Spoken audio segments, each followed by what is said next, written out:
everybody, it's Stephanie with Digital Thinker, and today we're going to talk about how you can get access to Digital Thinker's customer portal, how to submit help desk tickets, and also how to access our knowledge base.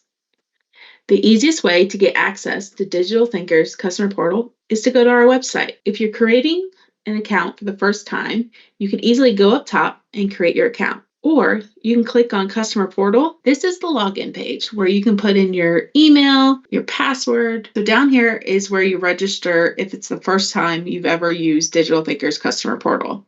And if you're still having issues, click this Contact the Admin button and we'll get back to you as soon as possible. After you've successfully logged in, you'll come to the Customer Portal homepage where you'll be able to see your tickets. So right here, you're able to search. Maybe there's a keyword you're looking for certain tickets. You're also able to see your tickets. And then if you do the drop down, you can filter and you can see your organization's tickets. Also, you can filter by status. You can look at all open tickets, closed tickets. So if I click on the subject, you're able to see the conversation and any history associated with the ticket. And then you can go back to all tickets. There are two places on the homepage where you can submit a support ticket. You can either go to the bottom of the page and click Submit a Support Ticket, or you can come up top here in your toolbar and click on Submit a Support Ticket. Let's try it out. These are the fields that you need to fill out. First name, your last name, your company name. So your email autofills from your login information, but if you need to change that, that is where you have the ability to do that. Now, problem, you want to make sure you do the high level of your problem and then use the detail sections to go into a lot more detail.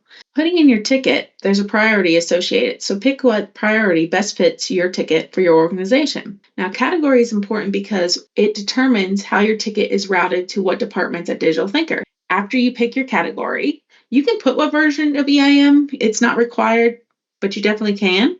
And then after you're done filling out all the required fields, that's when you click Submit. Let's scroll on up, and you can either go back to View All Tickets, which will take you back to your homepage, or you could have clicked Tickets up top in your toolbar. The next section we're going to talk about is Digital Thinker's Knowledge Base.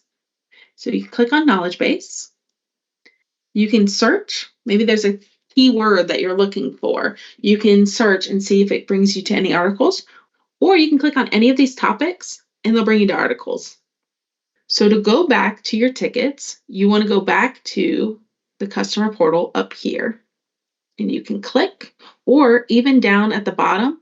So whatever your preference is, you can click, and then it brings you right back to your tickets into the customer portal.